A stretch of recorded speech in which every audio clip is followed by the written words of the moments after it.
Umaga mga ka-agri, mag-i-spray na naman tayo ng ating sili.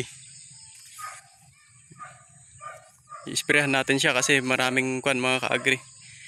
May kumakagat doon sa sili natin. Kinakain yung dahon niya. Dito tayo puntahan natin. Ayun, ganyan mga ka-agri. Ito mga ka-agri, kayang-kaya naman ng Scorpio to, yung mga cutworm. Cutworm yan mga ka-agri, kaya ganyan.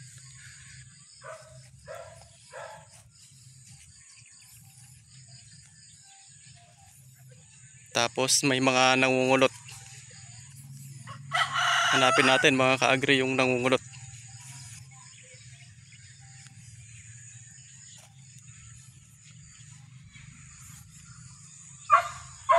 Ito yung sultan natin mga ka-agri. Base sa obserbasyon ko, mas mabilis na bumulas itong sultan kung ikukumpara doon sa may smooth cayenne. Mas matagal yung smooth cayenne na bumulas mga ka-agri. Sabagay sa seedlings pa lang, makikita na natin na mas mabilis na lumaki sa seedlings yung seedlings ng sultan kaysa sa smooth cayenne. Ayan, kinagat ng cutworm. Ito kagabi lang to. May ikuan pa siya. Kayang-kaya naman nang i-spray natin yan mga ka-agri, kaya sa tingin ko makukuha naman natin yan, makukontrol. Ayun, meron dito, marami nang kinagat, kaya kailangan na nating mag-spray talaga ng insecticide. Papakita ko sa inyo mga ka-agri yung ikuha natin, kung ano yung i-spray natin. Andun yung smooth cayenne.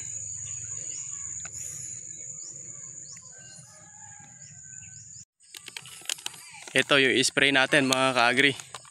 Ayan, Scorpio. Ito subok ko na to mga ka-agri. Talagang malakas tong Scorpio na to. Pagdating sa uod, talagang wala itong palalampasin. Uod saka yung mga parparo, malakas tong Scorpio na to.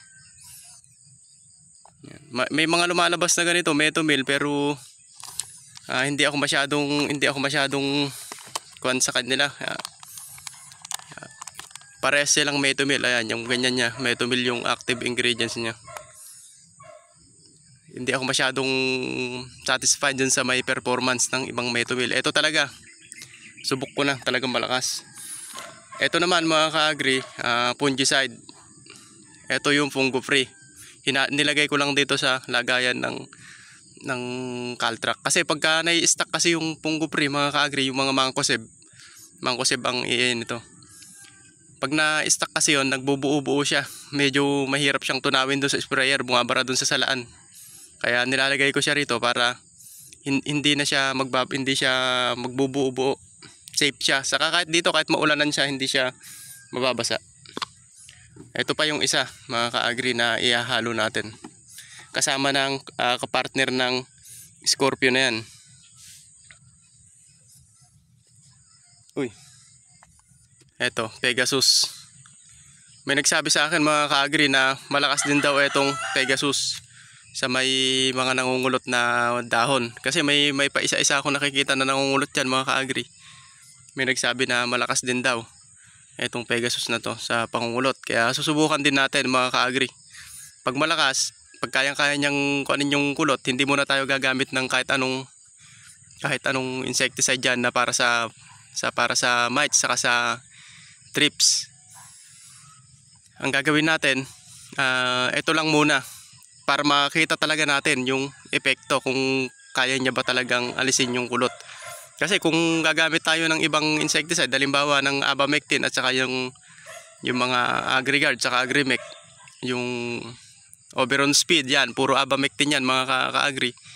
Kung gagamit tayo ng ibang ganyan, tapos hindi na natin alam kung epektibo ba itong Pegasus. Hindi natin alam kung epektibo yung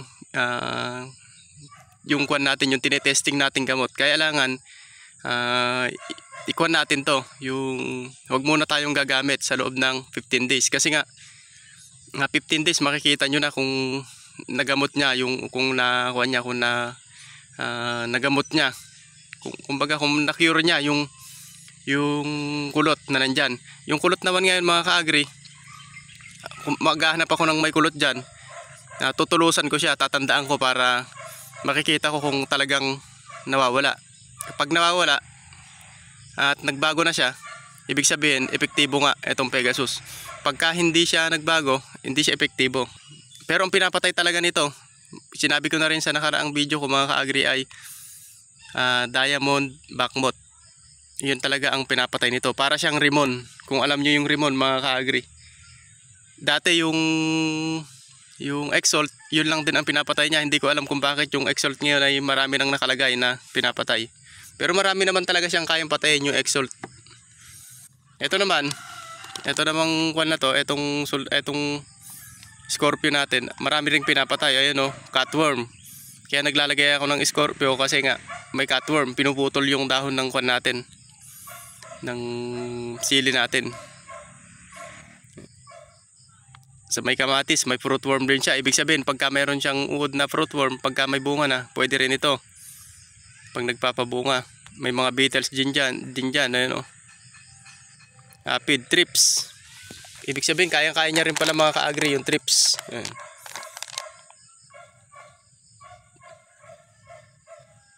Kapag ka nawala yung kulot mga ka-agri, dalawa nga siya. Dalawa yung pwede kong gamitin na nakatanggal sa kanya. Pwedeng yung etong Scorpio saka yung kombinasyon ng Scorpio saka yung ang kan natin ng Pegasus. Mahusay siya sa mga beetle mga ka-agri, saka sa mga uod. Saka yung timpla niya, ayan o, matipid lang siya. So, tara na mga ka-agri, mag-spray na tayo para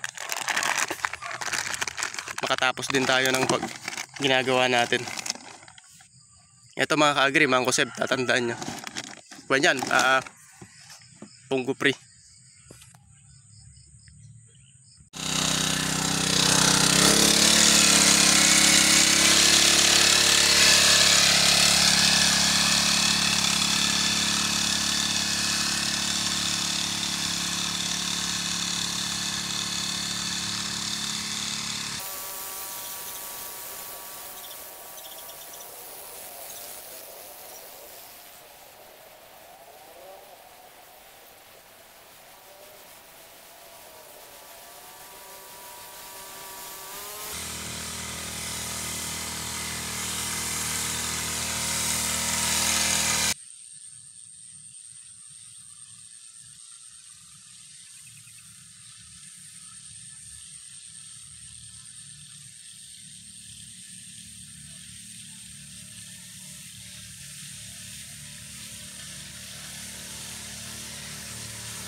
So yun mga ka-agri, nayari na rin tayo mag-spray.